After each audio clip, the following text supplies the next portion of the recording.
Welcome back. Today I will be walking you through every single build of Pokémon Legends EA, courtesy of Teraleak 2.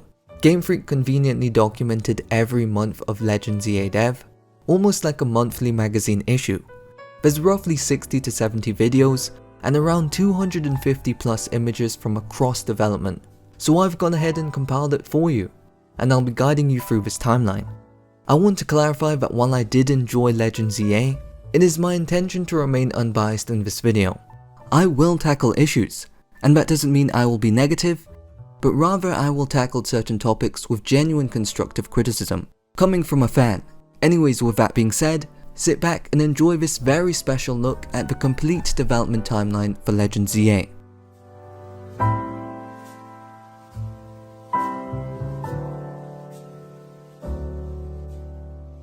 So development on Legends EA appears to have begun sometime in late 2021 to early 2022, right as Legends Arceus wrapped up. As we know, Game Freak usually juggles 2 to 3 projects at once, and during this time, they were likely just figuring out the scope of Lumiose City, stuff like how big it should be, how dense, and how to take this location and adapt it into a full game.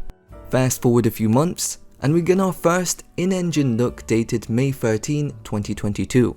Immediately you may notice that the buildings have actual 3D texture detail, which was infamously not the case in the final game.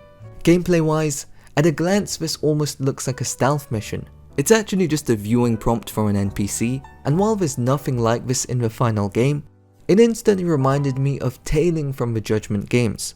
This is just my observation, but considering Legends EA was focused on building out a small but dense city, I wouldn't be surprised if Game Freak had extensively studied the Yakuza games in the lead up to ZA dev. The image below shows us how viewing Pokemon looked, along with the earliest look at Prism Tower, and a flock of Talonflame flying around.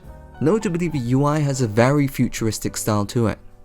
We have another one of these mysterious tailing screenshots, with seemingly an object, which is interesting, and a shot of 2D Bunnelby. According to the notes, the team was already experimenting with new Pokeball mechanics, specifically a tossing throw and a long range throw. Finally, we get our last batch of shots for the day, highlighting the Talonflame flock again. One of the developers mentioned that throwing a ball would actually spawn a Talonflame, and commented about how oddly fun the mechanics were. On May 17, the developer noted that Fennekin's 3D model had finally been implemented into the game. The next day featured an image of what appears to be an overpass in Lumiose City, and unlike previous screenshots, this one shows missing building textures. Judging from a sequence of images, this also seems to be the first day they experimented with rooftop traversal, which becomes increasingly important in later builds. It had been noted that Talonflame's long-awaited tornado jump had been implemented too, explaining that when the protagonist would touch the tornado, a high jump would activate. You will see video examples of this later on. The ZA Royale was mentioned here too, going by the name Mega Royale. I'm sure this came up in the proposal documents prior to this. 2 days after that, the first piece of NPC dialogue was implemented. The developer mentioned that the RPG suddenly felt alive, simply because an NPC could now speak. In the dialogue, the clearly Serena placeholder model, labeled as Aunt, simply delivered basic controller instructions to the player. Talonflame's tornado hitbox was made bigger too, which according to the dev's notes, suggests Talonflame was happy with this change. The following day, Abra joined the build. I never actually knew until making this video that Abra's Japanese name is literally just Casey, like it's not using a Japanese word, it's literally just Casey. Bunnelby was also added to the park area, and the notes encourage comparing it to the May 13 screenshot, so here you go. Developer also screamed of joy because of how fast the implementation pace was, and the documentation becoming a daily routine. A few days later, Vivian was introduced, specifically the icy snow pattern.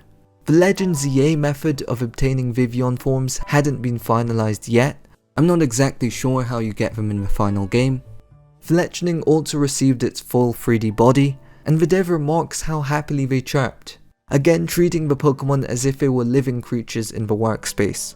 The so-called viewing mode received refinements too, though outside of visual polish, nothing major seems to have changed here. And the next day was all about Go-Goat. Go-Goat has become so magnificent. No, three-dimensional. In XY, you could ride a Go-Goat in Lumiose City, so it's only natural that humans would want to ride one in ZA as well.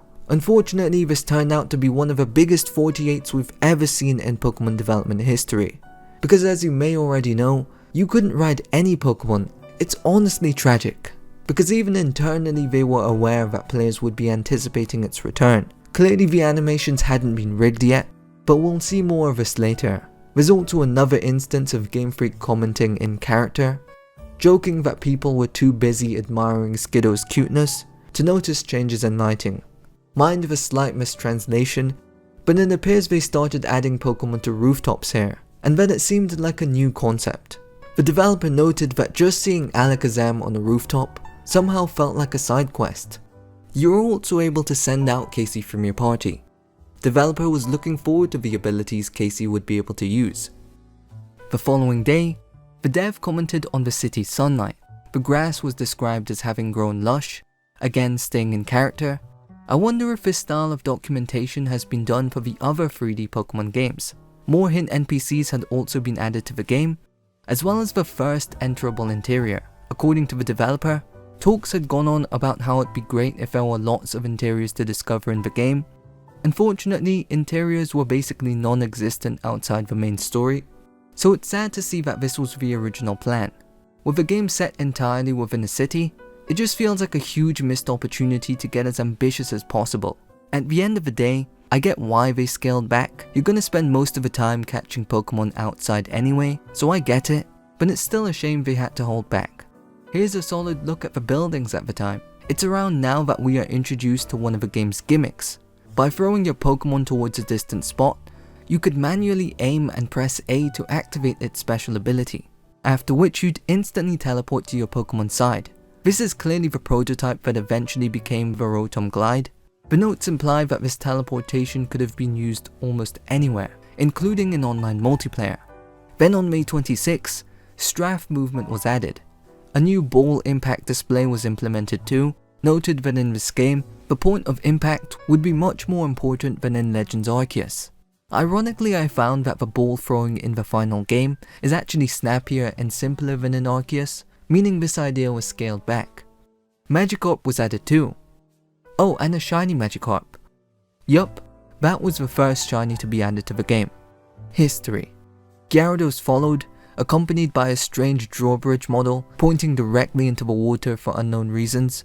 Furfrou also joined the build, and with it came a Pokédex scanning feature, where Pokemon would react in viewing mode. Pressing A would scan the task data, clearly referencing the scanning gimmick from the anime. It honestly feels like a feature that Game Freak has been wanting to implement since Gen 4, so it's interesting that even here, when the chance was right in front of them, it still didn't make the final cut. Another note mentions that the dev purchased a tornado effect from the asset store, surprising even Talonflame. They emphasized that visual persuasion was important. With a presentation meeting scheduled for the 30th, the team was preparing to compile everything so far into a milestone ROM, which is common practice for every single Pokemon game. These meetings are usually when new ideas are pitched, and pivots would be imposed. Regardless, on May 27, you are now able to talk to NPCs from a distance. The dev suggests that this would be useful for calling out to characters standing on the second floor, and that some NPCs might even deliver unique dialogue depending on how far away you were. We brought up the topic of textured buildings earlier, and these next few screenshots especially give a crystal clear look at how detailed the buildings once were. And I say that as someone who loves Legends ZA and wasn't personally bothered by the flat textures. I'm sure Nintendo themselves isn't proud of publishing a game that looks like this either, especially when the Switch has games that look absolutely stunning, despite the hardware limits. Honestly, even the ninjas are probably mad about losing these 3D textured buildings. It seems that just a day after the Pokédex scanning feature was implemented, the UI was suddenly removed whenever you looked at a Pokémon, meaning you had to physically aim at them instead. Clearly they were experimenting with different scanning methods, but hadn't yet settled on anything. The pop-up labels had changed too. Heading into June, a few small HUD adjustments were implemented, but the first major update came on June 8. The topography of a park had been revamped, introducing more varied, uneven terrain. Here it is compared to how it looked earlier. By the 13th, you could now properly ride Go-Goat, with a player model fully rigged to the Pokemon. You could clearly move around, and even jump.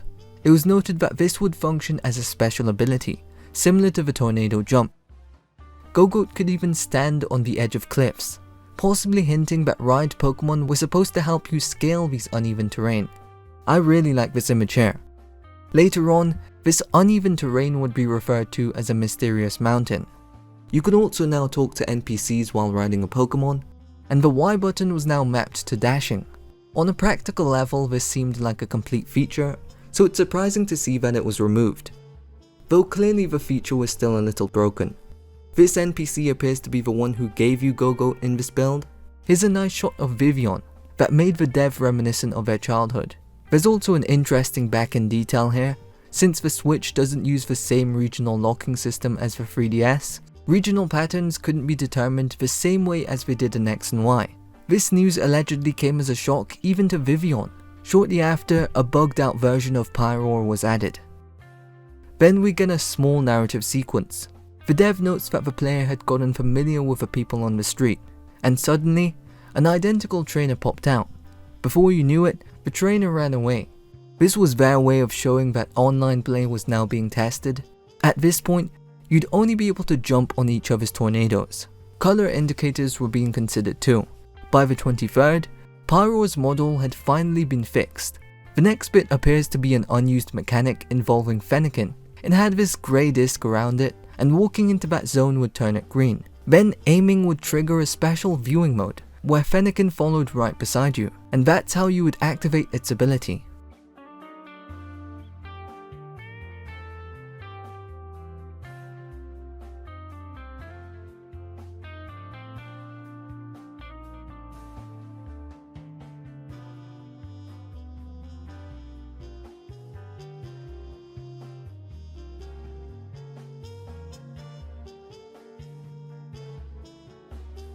Moving into early July, we have a few more images before reaching our first gameplay video. Pet rat aiming was the main highlight of the July 1st build. Then on July 4th, it looks like they were testing the multiplayer windscreen for a mode allegedly called Easy Royale, which leads directly into our first video. To summarize, players would be matched one-on-one and throw Pokeballs at each other. When a ball hit a player, a balloon above their head would pop. If you were hit from behind, 2 balloons would pop. Lose 3 balloons and you would lose the match. Contrary to the name, Easy Royale was described as not easy at all. At this point it was basically just ball mashing chaos, with the expectation that Pokemon themselves would eventually play a role in the mode. Again, the buildings just stand out and look absolutely incredible here. It's pretty clear that online multiplayer became a massive priority starting in early July, which is interesting, because Legends Arceus had essentially zero multiplayer consideration during its entire development. At this point the capacity was just 2 people, and the green balloons above players' heads were present throughout most of July. By the 5th, the street lights had been stylized, and here's a closer look at the rest of the buildings from around this time.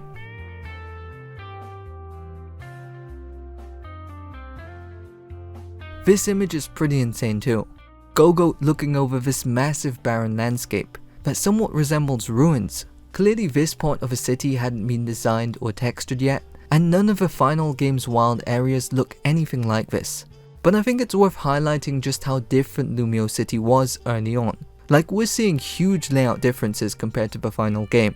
Yet gameplay wise, the layout in the final product still came together pretty well. I mean, I don't remember Legends Arceus or Scarlet and Violet ever reshaping their world this drastically mid-development, so visuals aside, you have to give Game Freak credit for actually experimenting during the development of a Switch game.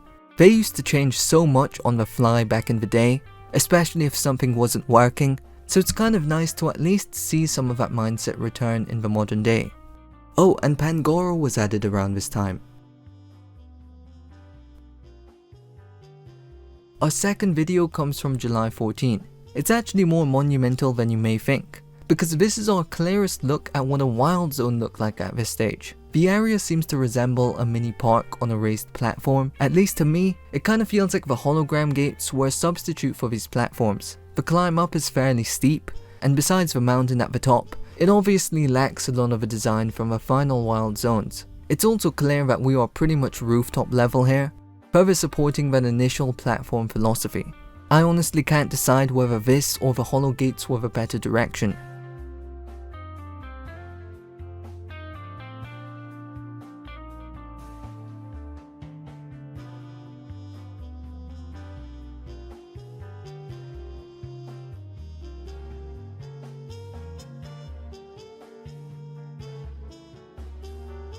Several images from this date also show 6 Pokemon behind the trainer, a returning feature from Legends Arceus that was surprisingly removed in ZA.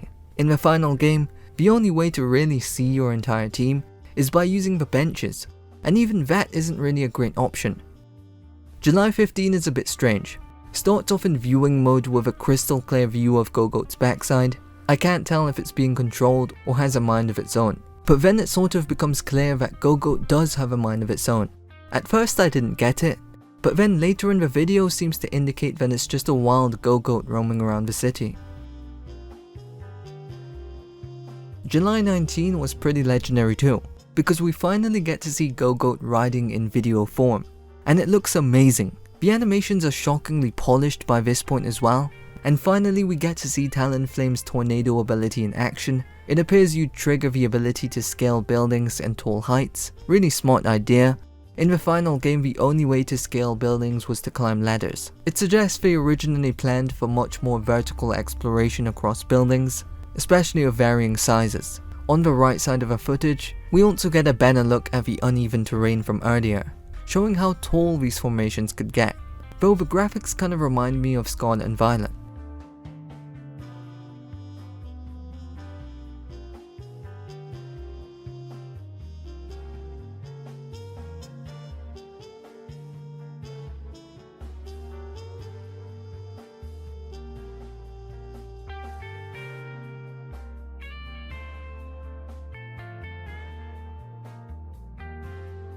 And July 20 is Nightmare Fuel. Gyarados spots the player and relentlessly chases them while Pokeballs bounce off its body. Pokemon has never had a mechanic where the ball literally bounces off a Pokemon in real time, though I'm very glad they didn't implement it for real, because it probably would have been very annoying.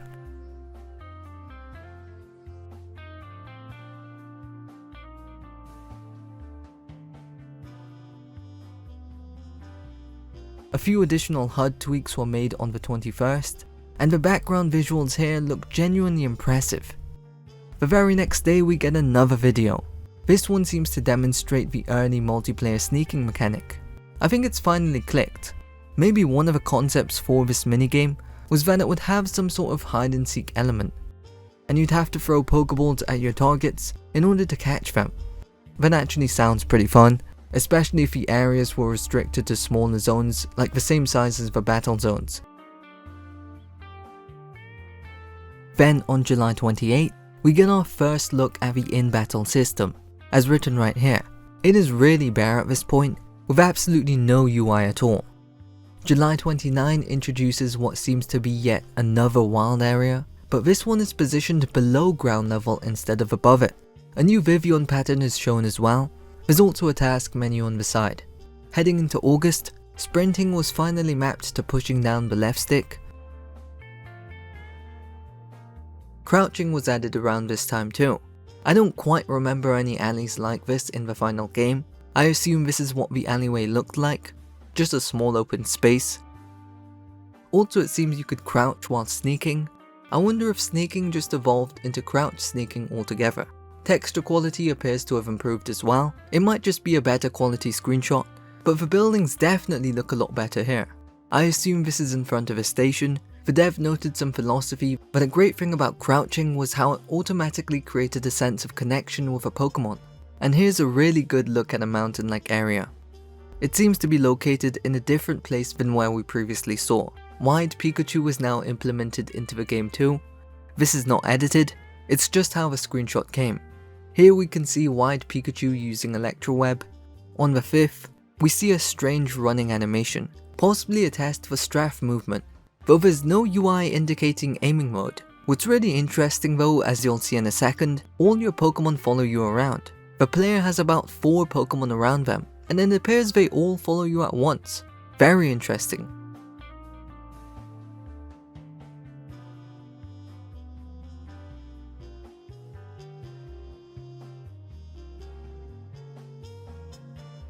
we also get another glimpse of a wild area. Again, this is beneath ground level.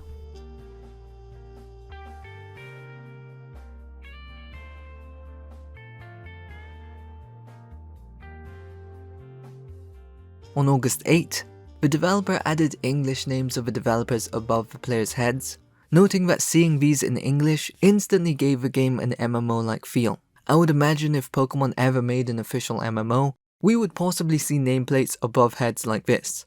This screenshot was described as the Blue Team, since the multiplayer mode had now shifted into a team-based 4v4 format, which really shows in these next screenshots, as it's clearly a dedicated multiplayer testing environment. With crouching now implemented, players could hide in grass as well. Since Scarlet and Violet had a similar feature, it seems that this would become the standard for future games. I like the direct mention of a concrete jungle here, since the vision was a mix between a concrete and a jungle. The multiplayer UI seems to have stayed, and the emphasis on hiding mechanics further backs my hide and seek theory. Lumio's tower was finally updated too, which is a pretty big milestone. There's also a fantastic image showing a huge number of developers connected in a single multiplayer session, giving off a full MMO vibe. It's probably the closest we've ever come to seeing what an official Pokemon MMO would look like. It's noted that summer vacation would begin the following day, marking a week break for Game Freak. Development resumed on August 17, with a short video of a developer testing Talonflame's tornado jump and completely missing the platform. From here we get a series of videos throughout the rest of August, though it's not entirely clear what was being tested in some of them. One clip shows a trainer jumping off a roof, but instead of being saved by Rotom, the player simply lands with no fall damage. I'm guessing this is around the time water floating mechanics were being implemented. This was also the day Binacle was added to the game. I'm not sure if this next scene is related to multiplayer or the battle zones, but it appears that throwing your Pokeball at another player would initiate a battle. But there still wasn't any sign of a battle system in the game yet. But by the end of August, it seems that had finally begun. It also appears the documenter celebrated the end of August, since another developer was sensitive to heat. Moving into September, we're formally introduced to the Mega Royale concept as it existed at the time. Teams were split into two groups, playing up to 4v4. It's a bit difficult to piece together how this mode would have worked, but it definitely involved battles. These battles were described as not turn-based, but cooldown based, and no matter how many Pokemon you had, even if one fainted, your entire team would lose that round, which sounds pretty harsh. Fainted Pokemon also wouldn't be able to participate in the rest of the battles. Losing 3 Pokemon battles would remove you from the game entirely, and the first team to knock out 2 opposing players would win. It feels like they were trying to integrate classic Pokemon into a team-based format, kind of like Splatoon. It's a bit confusing. Overall though, I think the final game's ZA Royale was a much better execution of the idea.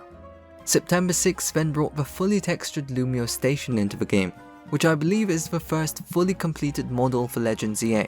Game Freak also shared a few short comments about the design philosophy, especially noting how the station wasn't depicted in X and Y. The station platform itself was also under construction, but already had a very solid foundation. A defeat animation for battles was implemented around this time as well. An interaction pop-up was added on the 9th, but what really stands out in these screenshots is just how good the game already looked. I like how the camera is especially close to the player, very unique for Pokemon, kind of reminiscent of Legends Arceus, though this camera would later come to literally haunt the game. On the 12th, we finally learned what Fennekin's overworld ability was, through a sniff prompt. In the final game, there are these respawning item balls all over the map, so I would assume originally it seems that you would have to sniff them out. It seems that Fennekin would be able to sniff out other players too, which massively reinforces the hide and seek theory. Fennekin could sense opponents and traps within a certain range. It doesn't even feel like a theory anymore. The multiplayer mode definitely had a hide and seek component built into its design.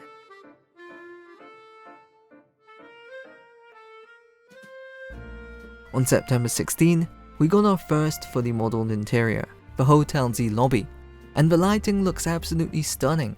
Even in the final game, the interiors were exceptionally well done, with no compromises to the quality. The only difference I could really note between here and the final game seems to be the lighting, which feels more like a stylistic shift than a downgrade. A few days later, many more Pokemon were added to the game. Blastoise's shading in particular looked incredibly clean. Up until now, Talonflame had been the strongest Pokemon in the prototype, followed by Gogoat. But with these new additions, the balance was starting to shift. This shot of Gyarados vs Pangoro gives us a clearer look at the battle system as it existed at the time. Not that far off from the final game. Starting with October, the next 6 months would be dedicated to building a solid beta prototype. There were several specific goals outlined for this period, and it seems Game Freak was still figuring out exactly what Mega Royale was supposed to be. Early October began with a modeling of the train platform. I wasn't particularly blown away by the graphics here in the final game, but it looked fine, and for the most part it's pretty much the same here. One of the biggest revelations, in my opinion, comes from this next screenshot.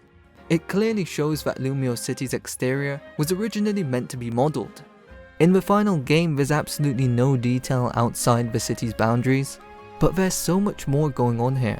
In fact, it almost resembles a proper route, branching off from the station. They even noted that this was on the south side, implying that you'd be able to see Santaloon City in the distance. Binacle was shown with a stealth rock prompt. I'm not entirely sure how this overworld ability would work. If any of you have any ideas, I'd love to hear them. The 13th brought even more battle screenshots, and for the first time, the Mega Gouge officially appeared in gameplay. Mega Evolution itself wasn't implemented yet, leading to this Blastoise believing it was a Mega Blastoise. On September 19, we're shown a glimpse of a completely new area in Lumiose City. The buildings over here clearly weren't designed yet, meaning they weren't using any of the existing models from earlier. This appears to be the Hotel Z alley, giving us our earliest look at the exterior of Hotel Z. Overall, the layout here is identical to the final game. Shortly after, these power beams were added. At first glance, they look like the Rogue Mega mechanic, but they're actually Mega Power spots. These were intended as locations where you could gather Mega Power and charge your ring to fill your Mega Gouge. The idea makes sense in theory, but it's pretty obvious why it was cut. The Mega Crystal idea was just way faster and way more intuitive. By the end of the month, following Pokemon had been refined, and the player would now walk with a single partner Pokemon. According to the notes, you were already able to Mega Evolve them as well.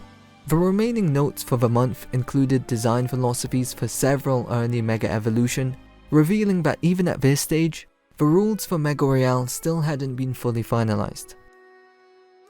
By November 1st, a small store in front of a station had been modeled. Based on the familiar layout, I'd make a bold guess and say this was modeled after the classic Pokemon. In the final game, the Pokemon was integrated directly into the Pokemon Center, while these smaller booths were repurposed into drink stands.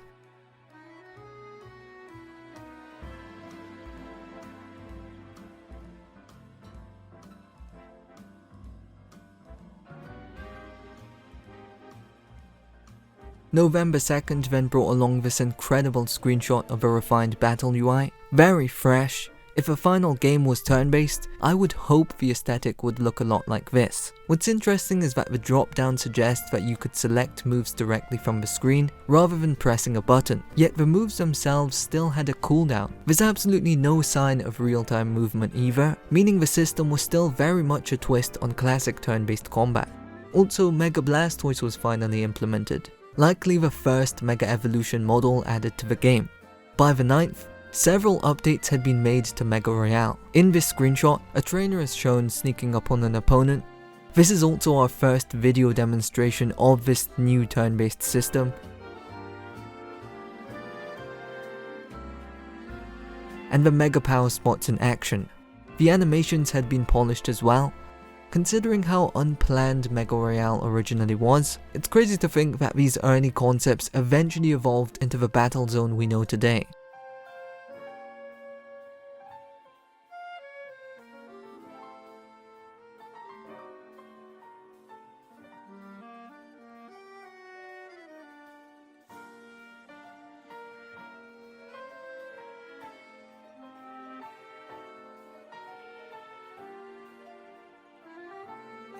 Here's the view from Hotel Z at the time. Apparently the protagonist and rival were meant to gaze at the moon here.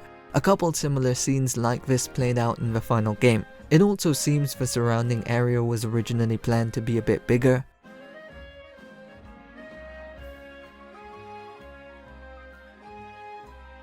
Here we see the protagonist walking on a rooftop before looking up and spotting a floating Blaziken. Also a trio of NPCs, described as girl talk in front of a station. Game Freak wanted to place lots of NPCs in Legends EA to make it feel lively and full of people, and I'd say they absolutely succeeded at that. The NPC work was definitely one of the strongest aspects of the game. Next is some incredible footage from the November 17 build, heavily focusing on the turn-based system. Several adjustments had been made, pushing it closer to traditional Pokemon battles, though with an increased emphasis on speed. November 18 brought this image framing the scale of the environment, which was compared to the simplicity of Legends Arceus. Seeing both side by side, you can really understand why Pokemon initially marketed this as their most ambitious project yet back when it was announced. Towards the end of the month, the Quasartico building finally appeared in Lumio City. While the logo is different from the final version, the building itself is practically identical. Interestingly, the notes described Quasar as a foreign corporation, and that this was the Lumio City branch, built within the last 5 years. Hydro Cannon was also added as an overworld ability. It could push opponents away and disrupt enemy trainers. Pretty cool feature. I imagine this would especially be fun in multiplayer. Overall, it shows that the gameplay loop could have been drastically different if overworld abilities carried into battle. Though it seems the developer had some pretty insane ideas with it. Remember people, with great power comes great responsibility. December opened with an upgraded texture to Hotel Z. Generally, this whole area appears to have introduced a slight 3D texture upgrade. The door now actually linked to the Hotel Z interior. I didn't think the graphics could look any better than in the final game, but here they somehow do. The lighting work is extremely impressive, almost giving off a ray tracing illusion. If you saw this screenshot on its own, it'd be hard to believe that it was from a Pokemon game. I'm sorry Pokemon, but this is genuinely gorgeous. Mega Royale finally introduced multiplayer battles around this time as well, supporting up to 4v4, though the details would be figured out later. The interior of Quasartico had been modelled as well, though the character lighting was completely broken. It still wasn't decided whether more floors beyond the ground level would be built out. By December 6, Alakazam received a Mega Special ability, tailored for Mega Royale. It seems the earlier overworld-oriented abilities had now evolved into Mega exclusive abilities designed for use in battles. The next day introduced another Mega Special ability. I like that these abilities were useful for combat, but I do miss the more creative, exploration-based abilities they were originally experimenting with. The day after, battle transitions were polished and the UI was slightly updated. Still absolutely no sign of real-time combat.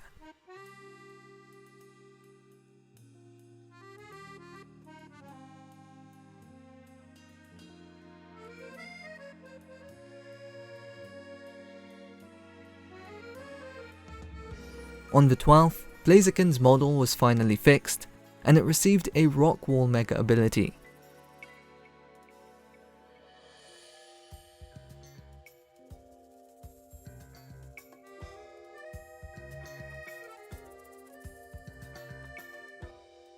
December 13th marked the addition of the earliest story events. Here you're looking at the moment the player first walks into Lumio City. Very simple, but it did the job.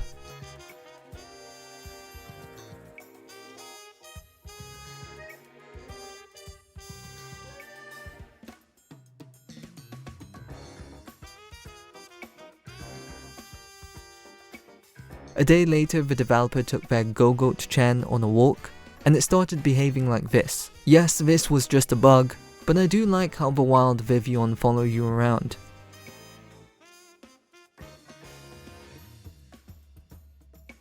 Venusaur had been added to the game too, with a Mega ability based on Energy Ball. This was an exploding pollen bomb that would probably hit multiple opponents at once. Mega Pyroar received Flame Charge as its Mega ability. You can kind of see how these abilities eventually just merged back into standard gameplay. Adaman from Legends Arceus was added as a placeholder for the rival. Alongside him were the starters of Legends EA. In fact, the first time they appeared in Engine. Of course, the final models look much better.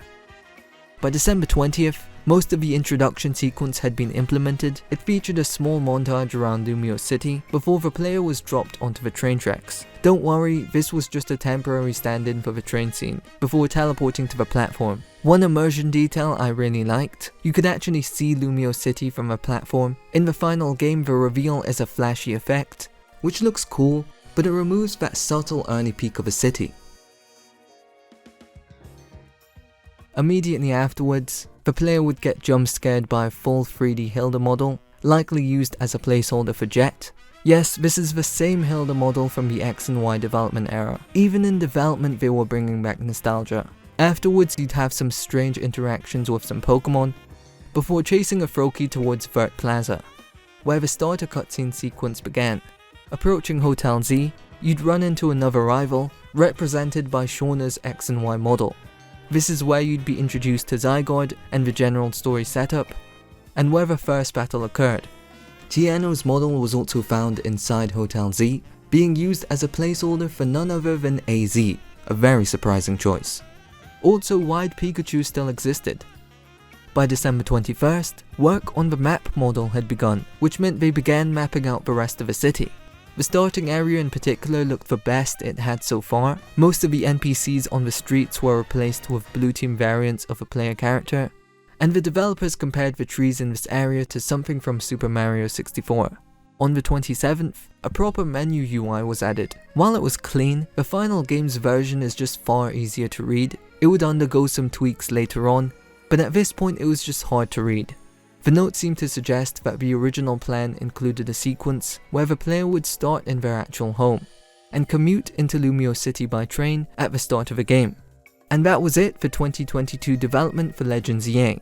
Moving into the new year, early January confirmed that Wide Pikachu was somehow still in the game. It's a bit hard to tell what's going on here, but it seems like the player is just bonding with Wild Bunnelby. January 6th then brought some major images. The second one in particular showcased an incredibly unique Lumio City skyline. Buildings of all shapes and sizes packed tightly together, with even taller silhouettes layered behind them. From this angle it looked like the city grew in height the further out you went. Overall, early January was spent modeling out the rest of Lumio City. After a few more UI updates, we reached January 17. Get a good final look at these buildings, because our next update from January 26 would reveal that these building textures had suddenly gone 2D.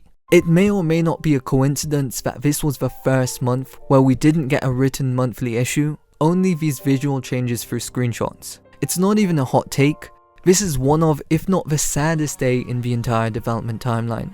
All that rich building detail was completely stripped to this flat wallpaper texture. At least the station texture remained. The team made a valiant attempt to compensate and make up for it. I mean, the Pokémon Center does look really nice, but alas, it was a small return for a massive downgrade. This must have been a devastating internal setback.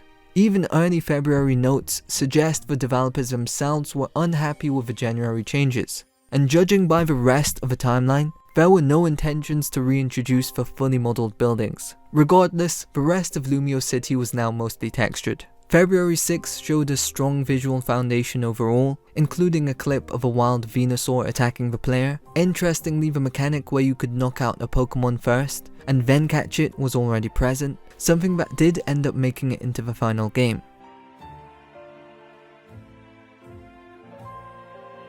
And while the buildings lost their detail, in turn the foliage of Lumio City looked impressive. It kind of seems like the realism intended for the buildings was transferred into the natural environment instead, when ideally it probably should have been the opposite.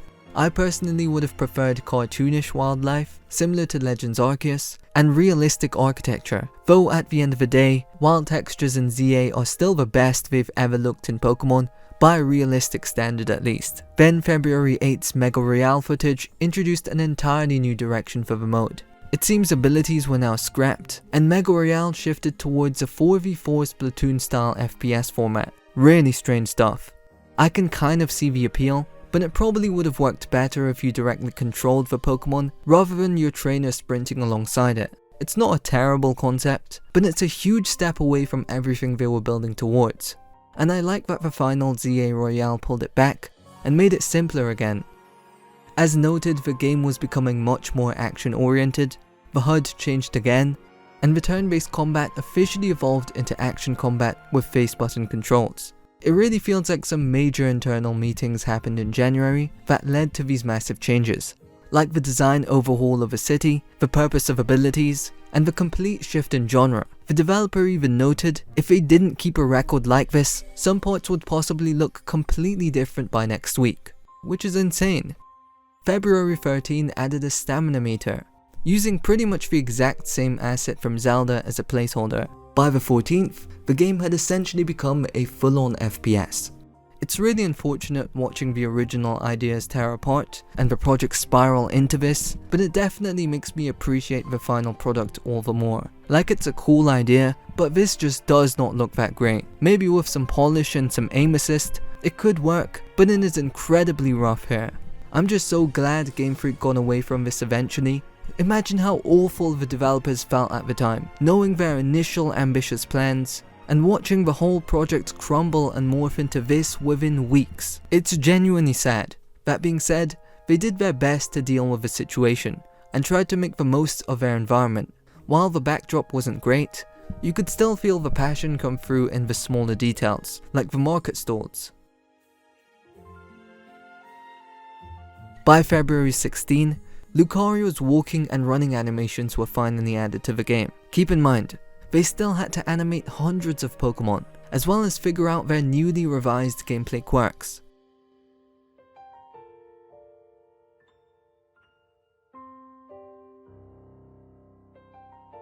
On the 21st, they were able to add reflective walls to one of the first buildings you see,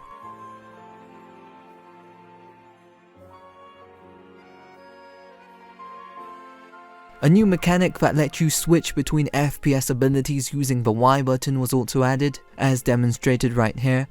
I guess this idea wasn't terrible. It made the most of a riveting FPS idea, but especially since it brought back the Talonflame tornado jump. The developers seemed passively critical of the state of the game as well, ending the month's issue with, "I don't really want to use my brain that much." A perfect reflection of the shoddy mechanics we saw earlier. There was also a small jab at the release schedule, mentioning how the game would probably be unveiled next year, and how you might find it hard to believe, but it was true. Leading into March, more small presentation tweaks were made. On March 3rd, the placement of Pokemon in the city was updated. This specific video focused on Pokemon spawns in back alleys, specifically Wild Patrat and Wild Pikachu would be showcased, which made me realize, aside from parks we saw earlier, there hadn't really been a mention of wild zones yet, and wild Pokemon had just been shown roaming freely throughout the city. In the final game, they're mainly restricted to designated wild zones, with very few wild Pokemon found outside of them. The next video was about the evolved version of Capture Chance, a term describing the chance to catch a Pokemon after you knock it out. We saw an early prototype of this much earlier, but now Game Freak had finally acknowledged it as an official mechanic. The early Pokeball switching UI was pretty interesting too. However, the developer tried to catch Venusaur and it escaped.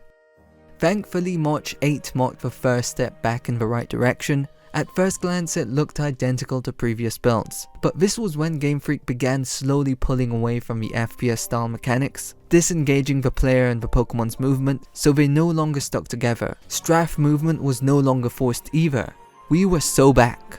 March 10 probably had the best breakdown of a wild Pokemon situation at this point. Pokemon would obviously live in Lumio City. In addition to the Pokemon that live with trainers, there would also be many wild Pokemon. Still no concrete mention of a wild zone. It kind of seems like they'd just be scattered all over the place, and you'd have these investigation pop-ups to discover Pokemon, assuming for a short period. I would assume rarer Pokemon would rotate on a temporary basis, while larger areas like the plazas or the parks would house a variety of common Pokemon. I like the idea, but the final game definitely ended up more convenient. By the 13th, the Dizzy effect had been added to Capture Chance Pokemon, which was a great addition. Also noticed the UI had been tweaked again. Then we got our first glimpse of Night in Legends EA. Night looked solid overall, nothing too crazy to note. The talk prompt had also been updated, along with a new message window. I love the green theme in particular, it just looks fantastic, and I honestly wish they kept it. March 16 emphasized how the camera work had evolved from Legends Arceus. Aiming was now snappier and simpler, lining up with our camera discussion from earlier. It's nice to pinpoint the exact moment this change was made. And March 20 brought more hope, pushing the game even further away from the FPS direction and closer resembling the final game.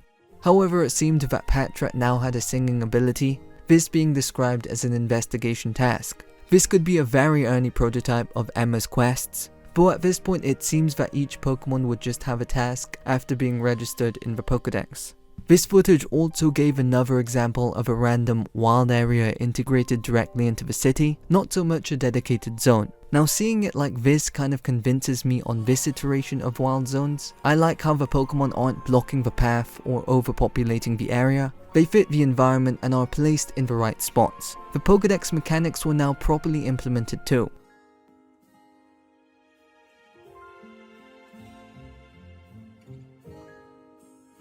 On the 24th, the developer writing the document mentioned returning to their parents' house and shared a small bit of personal lore, as well as showing their old study desk. Anyway, back to development. The game had finally zoomed out the camera, and it no longer looked like a shoddy FPS. They actually saved the game. You could now Mega Evolve Lucario outside of Battle 2. Within a month, the atmosphere went from losing all hope to slowly building back up and taking the right steps. The game just looked so much better than it had a few weeks earlier, and that makes me so happy to see. I really like this screenshot. It gives us an idea of how you would find rare Pokemon, with Pangoro being tucked away in a small space behind some ivy. I would have loved if the final game expanded on this, maybe building out creative environmental puzzles to access rare spawn locations. Finally, the month ended with the latest multiplayer footage. The auto-lock system introduced earlier massively improved the entire game, stripping away a huge portion of the awkward FPS gameplay. The combat was still spammy and unbalanced, and switching moves was inconvenient, but it was still a huge improvement and a step closer to figuring it out. Though I feel like this video shows the best case scenario for the FPS mechanic. It's not overbearing and a lot less chaotic, with a bit of strategic positioning going on too. Auto-lock definitely improved it by a lot. April kicked off with work on the story version of Mega Royale. Here we have an image of placeholder Team MZ. Mega Royale had now actually divided into two separate projects. One was Communication Mega Royale, a 4v4 team-based mode that had undergone development since the alpha prototype. For the longest, this was the Mega Royale concept. And Story Mega Royale was a new concept, an event-style battle where you fight different groups and battle a boss at the end. These bosses would separate chapters, similar to gyms in previous games. Story Mega Royale ended up being the one that closely resembles the final ZA Royale product. Communication Mega Royale somewhat remained, though it was changed up quite a bit and evolved into more of a free-for-all. It's emphasized that progression would unlock special moves to let you explore more of a city. Meanwhile, lighting and general rendering had been steadily improving. Overall, it just looked a lot better than before, despite the massive downgrade. Even basic animations like deploying and retracting Pokemon had been refined for polish. Game Freak even mentioned that overall detail was getting better and better, and honestly the screenshots look great, as long as you don't look around too much. Still, at least they were trying. The dev also pointed out how an NPC in X and Y would teach you all about Street Pass. For some reason this got the dev excited, but no further explanation was given.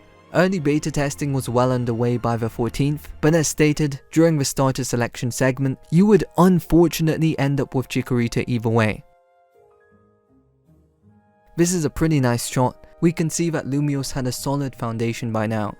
On the 20th, developers added a huge ball to the overworld, the earliest version of a sprawling item boards in the final game. There were very big boards here though, apparently because they didn't stand out or have any effects yet. By this stage, most of Lumiose's layout was locked in, said to hardly be updated anymore. Instead, they focused on adding details and placing Pokemon in different spots to test the atmosphere. The 26th brought in the train model, complete with a very detailed interior.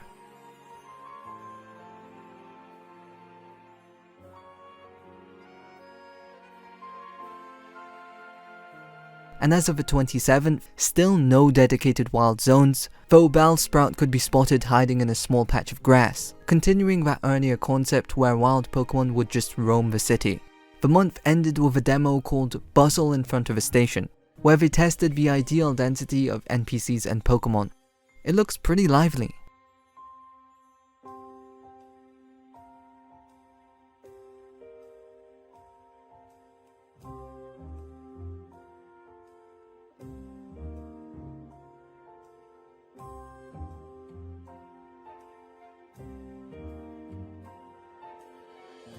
And yes, the Hilda model was still present in the game.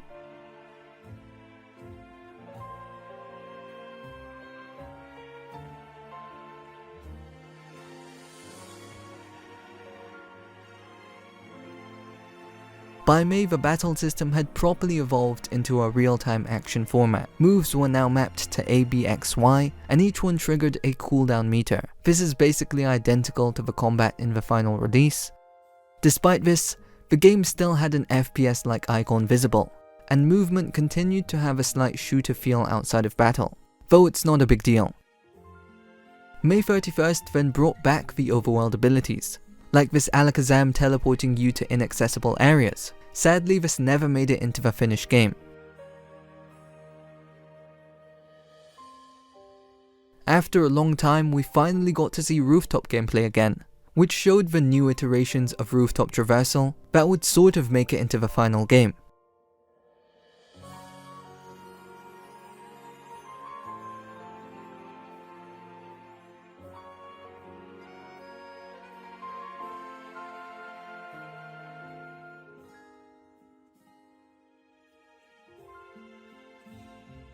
Talonflame's tornado jump had also evolved into a tornado glide, which was another cut mechanic.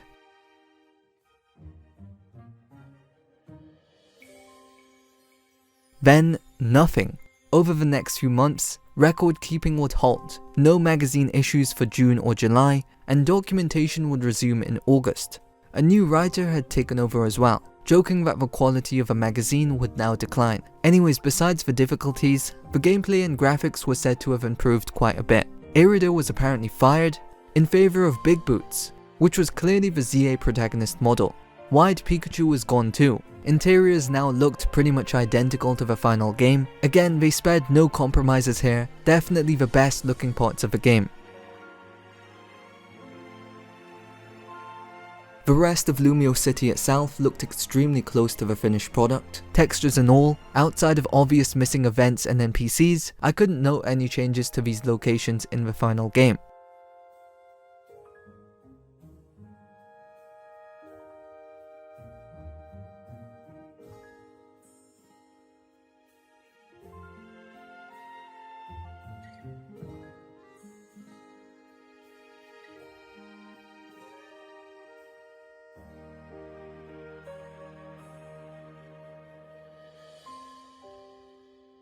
The game just looked a lot better in general, much to the credit of the lighting and skybox in my opinion.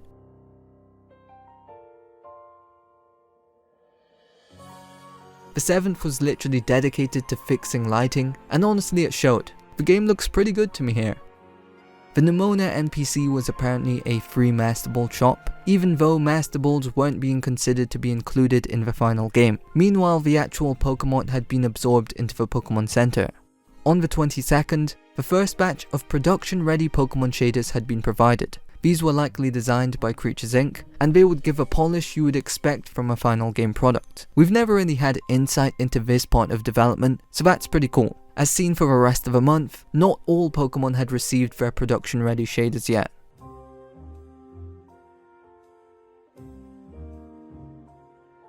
Even more visual tweaks had been made by the 25th, overall just showing more polish. Then by the end of the month, the August milestone ROM had been created, which actually got its own dedicated issue. Unlike previous prototypes that were all built in Unity, this August ROM was compiled in the Switch engine. Apparently this ROM lets you play through chapters 1 and 2 of a story, sort of. Very bare bones early events had been placed into the game, at least it seems you could finally pick a starter. Every Pokemon encountered in these chapters was a Pikachu. Even chasing what was supposed to be a Pancham led to a battle with Pikachu. You could send out Pokemon with the up button and lock on with ZL, using moves with A, B and XY. As noted, this was a big change in direction from the March ROM. Lucario's Solar Beam was apparently the hottest move at the time. It seems the instant auto lock outside of battle was removed, meaning catching Pokemon suddenly became really difficult, though you could enable auto lock with a ZL button. There were no messages for chapter progression, meaning you never really knew when the build would officially progress or end. And Mega Royale had finally evolved into the ZA Royale concept we know today, initiating at night. To no surprise, you would complete this mission by defeating all of the Pikachu. The trainer rank and point system were implemented as well. I really like this menu design. It's clear they had a retro aesthetic inspired by the Legends title, but then made it a sleek modern design. The bench mechanic was added too, and we got a really nice screenshot of a sunset. And that's it for the August ROM. September 1st then listed out a number of problems the team had with the August ROM, as seen right here. This cutscene was also added that same day. On September 4th, 2 separate AZ models were introduced, possibly to look at different angles of a model, both behind the counter and out in the open. There was also mention of polishing the nightlife vibe of Lumiose City, though it's a little hard to tell what exactly they meant by that. We know that model production had progressed throughout the month, and then on the 25th, Prism Tower was complete. Just imagine how much more stunning this scene would be if the buildings had 3D textures. The challenge cards were added to ZA Royale 2. More importantly, this gave us our first official mention of battle zones. Pikachu's model was also shown up close, clearly still not finished yet. And then, October 12th brought us our first look at a wild zone. After months, it seems they had finally figured out how they were going to distribute wild Pokemon. As described, wild zones would contain lots of Pokemon, and you could battle and capture Pokemon only within the zone. Apparently, since behavior hadn't been coded in, every wild Pokemon approached you in a friendly manner. In contrast, the battle zone borders were added too. This here is really interesting, since we get to see the level design of Lumiose City without the wild zone design. The road from Hotel Z to the lab was even nicknamed Route 1 internally. Layout was still subject to change. Roof models were being finalized around this time too. A variety of events were being added as well, alongside broader event connection work. This is the moment where Rampage Mega Evolution battles were mentioned for the first time. In general, much of the level design was pretty much complete by now.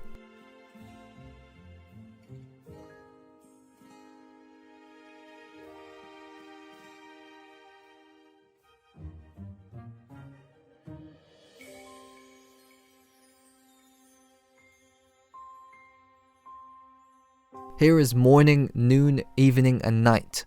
Pokemon icon UI continued to be tweaked, but almost finalized. Towards the end of the month October ROM, the team began stuffing the build with smaller features, crouching was re-added to the game, and ladders were implemented to allow rooftop traversal. Event arrangements were starting to take shape, and the goal for October ROM was to connect the events of chapters 1 and 2 in particular, with a quality of about 30 points, whatever that means. November was very short. All we really got was a look at a rogue mega sequence for Venusaur, strangely featuring Ivysaur in the scene instead. Alongside that came a cutscene for Professor Mabel, and that was basically it. In December, the Hollow Gates received a massive visual overhaul. They now looked far closer to their final in-game appearance, now actually having entrances to these zones. The tutorial capture sequence demo was added as well, featuring Bunnelby. Honestly, I'm more surprised at how close the visuals were to the final game, despite being 2 years out from release. Here we can see a very refined UI layout, almost identical to the final game, with slight changes.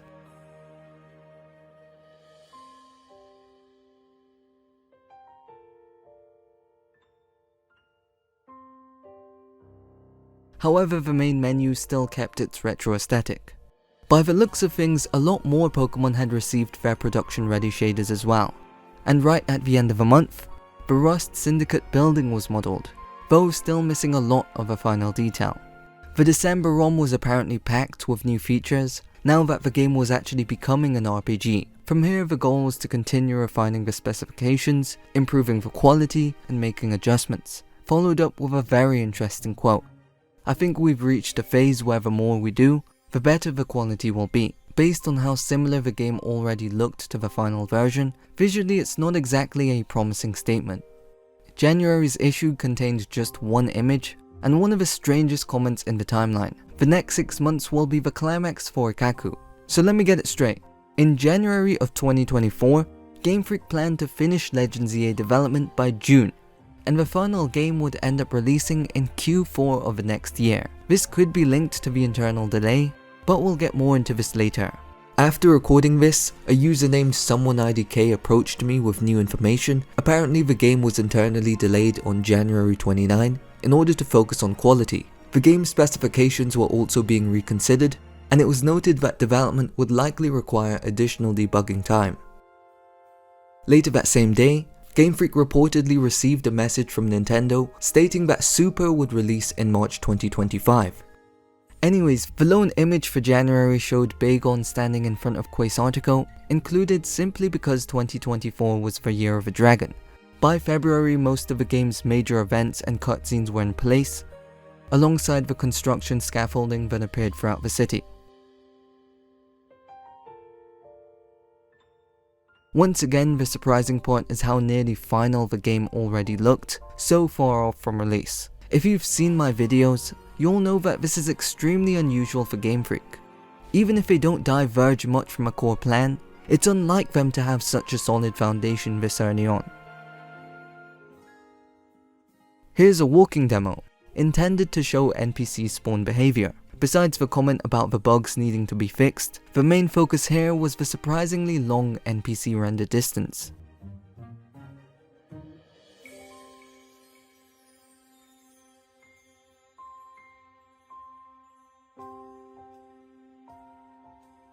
This key scene at the Rust Syndicate was also created, and here was the title screen at the time. April's issue was basically just a reflection and breakdown of the March ROM. The character select still used placeholder faces from SV, but character customization was already implemented.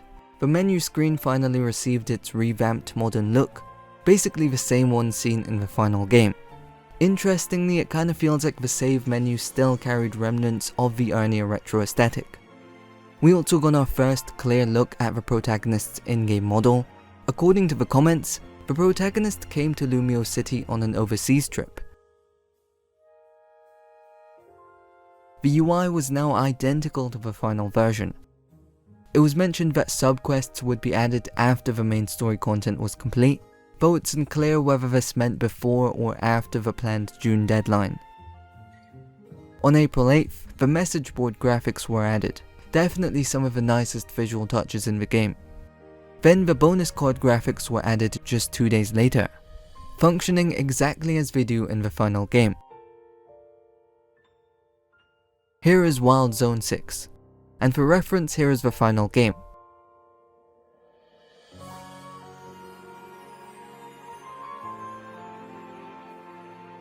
Alongside that came a flood of new shots from around the city.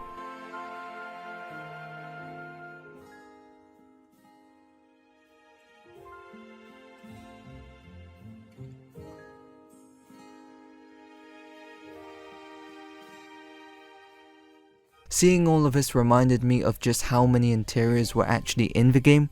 It's probably a higher number than you may imagine, and it's especially impressive how stunning each of these interiors were. You can have your criticisms about the exterior, but it cannot be disputed that they put immense detail into the interiors, and it shows when you remove all the NPCs and events. No offense to Pokemon, it really doesn't feel like you're looking at a Pokemon game.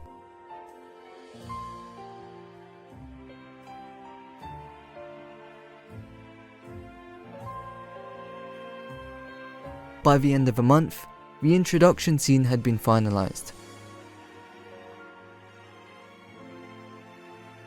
And over a year and a half out from release, large sections of the game looked practically finished. Even the coffee mechanics were in place, though lacking a few assets and custom animations.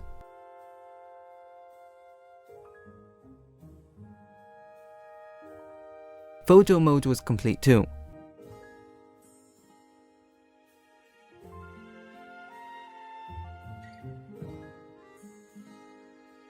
Then at the end of the month, the long-awaited Rotom Glide was finally added. I noticed that in the past few months there was less documentation of the overworld abilities, so it's kind of sad to see such a key feature early on quietly disappear in favour of a Rotom Glide. Either way, the glide worked exactly the same as it does in the finished game.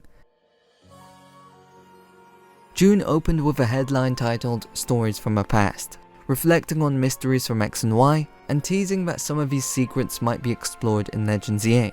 A screenshot highlighted the Lysander scene in the old Team Flare base, though here he was simply referred to as F for some reason. By the 10th, the giant grand platform used in the climax was complete, a sign that we were reaching the end of development. Around this time we also see the scene where Ivor punches through the gate. This is also our first time seeing Emma in any of the monthly issues. Clearly she had been added quietly sometime earlier, but unfortunately her introduction wasn't documented.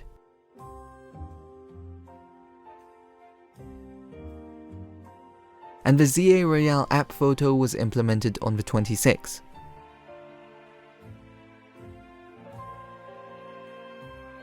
By the 28th, work had officially begun on the game's side missions. There would eventually be around 120 of these. As we've seen with other games, Game Freak tends to work on their one cherry on top mechanic towards the end of development, so at least for Legends EA, it seems the side quests were the cherry on top, which definitely makes sense. It feels like they gave their last bit of passion into that feature. It's said that the debugging was set to begin in July. That leads us to the final entry of the entire magazine, the July 2024 issue. It opened with one last message from the developer. There is little time left, so let's raise the quality with wisdom, courage, love, effort, ingenuity, and perseverance. On July 2nd, post-game content was added. The Rotom Glide was now mapped to the A button, previously it was the Y button.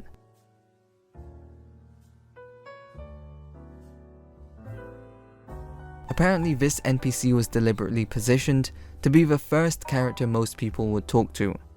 Dialogue for the train platform was complete too.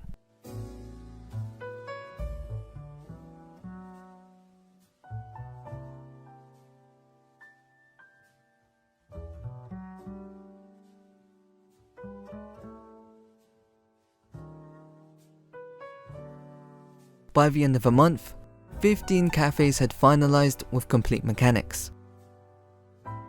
And the final magazine entry ended with an image of Yveltal at the cafe. This would be our last update of the Legends EA monthly magazine, because in the middle of August, the Teraleak breach occurred. An unprecedented leak salvaging over a terabyte of Pokémon development history, an event that would allow fans like you to experience videos just like this one. According to internal notes, Legends EA reached a feature-complete ROM in June 2024. From that point forward, only refinements and small additions remained. However, the game still had more than a year before release, leading to more questions than answers as to what really happened. A few playable builds did actually leak, and here's everything you need to know about them. So there were 5 playable builds in Teraleak 2. June 27, June 30, July 29, August 2nd, and August 8. Since the game was feature complete in June, all of these builds were obviously feature complete. And yes, there were PC builds. The person behind the Teraleak reportedly played at least one of these themselves, which is almost certainly how news of Mega Evolutions leaked months before their official reveal. So imagine if all of this came out during the first wave of the Teraleak, a year before the game would release. It would have caused absolute mayhem. It truly would have destroyed the game's rollout. So at least you have to give props to Game Freak Out for not ruining this game for everyone. During the first wave of the Teraleak, Game Freak Out announced that they wouldn't publish any Legends EA content until after the game launched. Aside from leaking the list of Mega Evolutions, they kept their promise, holding back all major information for a full year until around the game's release. All I know about the June 27 build is that it lines up with a final milestone tag on record, strongly suggesting that this was the exact day the game officially became feature complete. The following day was also when work on side quests had begun. The June 30 build is one I have the least information on, but realistically with it being only 3 days after June 27, I can't imagine much changed. Where things get more concrete is the July 29 build, which was documented extensively by the bomb. As clear from the footage, the game was essentially complete. From the opening sequence to the final moments, the entire game was playable start to finish, over a year before its official release. It even looked identical to the final game. Surprisingly, a decent amount of localization had already started as well. using machine translation as a base before real translators would step in. But as complete as the visuals looked, many areas like Hotel Z still lacked final music.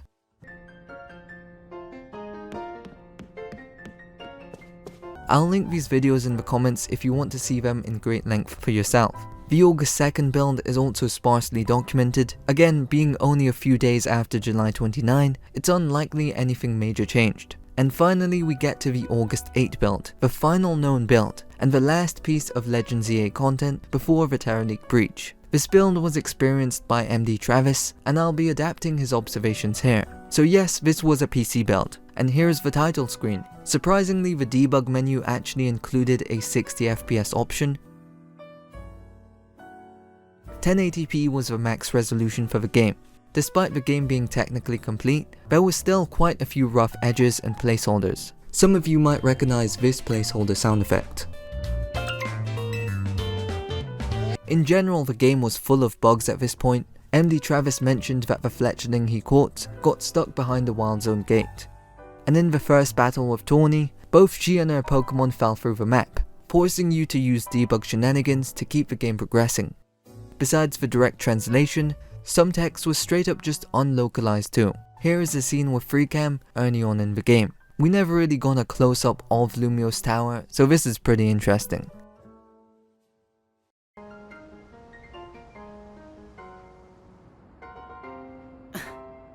And here is a scene featuring the Out of Bounds. The game would also crash a lot, like very frequently, and the Mega Crystals would respawn instantly. Though Spupa seemed to have some trouble breaking the Mega Crystal. MD Travis had to use the debug menu quite a few times just to progress the story. In fact, he noted that the one time he actually had to cheat was to defeat Rogue Mega Absol. Since the game would just crash mid-battle, he had to apply an instant KO to his Pokemon just to bypass this bug. Emma seemed to be using Juliana as a placeholder name. It appears some manual translation had been done, though still using placeholders at times. And the Dedenne gods were called MT Dang. And finally, the August 8 Chronicles would end with MD Travis finally getting his Alpha Scolipede. And I quote, "I've gotten all I wanted in this game anyway." It's important to state for the record that the public cannot play the PC builds of Legends EA. It is practically impossible, even for me, and even if someone somehow did obtain a working copy, it would be a very buggy, unstable version of the game that's borderline unplayable, so there's really no reason in playing it. Given everything we know, Legends EA appears to have gone through a full year of debugging, optimization and refinement, the longest dedicated polish period for any Pokemon game to date. Whether that was influenced by the Scarlet and Violet backlash, or if it's tied to this mysterious delay, it's hard to say. Now that I think about it, maybe the reason TPC deliberately scaled back the visuals was to avoid repeating SV's launch issues. Most players can tolerate subpar graphics, but poor performance is just completely inexcusable. SV's launch was a mess, and TPC wanted to avoid repeating it at any cost. At least that's my theory for the downgrade. I'm just glad the final game runs so well, even on Switch 1, and sure, it absolutely could have looked better on Switch 2, but if you're always chasing hypotheticals and what ifs, you'll never be satisfied with any game. I loved Legends EA not because of its visuals, but because of how fun it was to me. I hope you were at least able to take away some constructive ideas from this video. Personally, I think Legends EA was a massive step forward for the series, and I don't need anyone else to make my opinion for me. If you enjoyed the video, leave a like, subscribe, and I'll see you in the next one.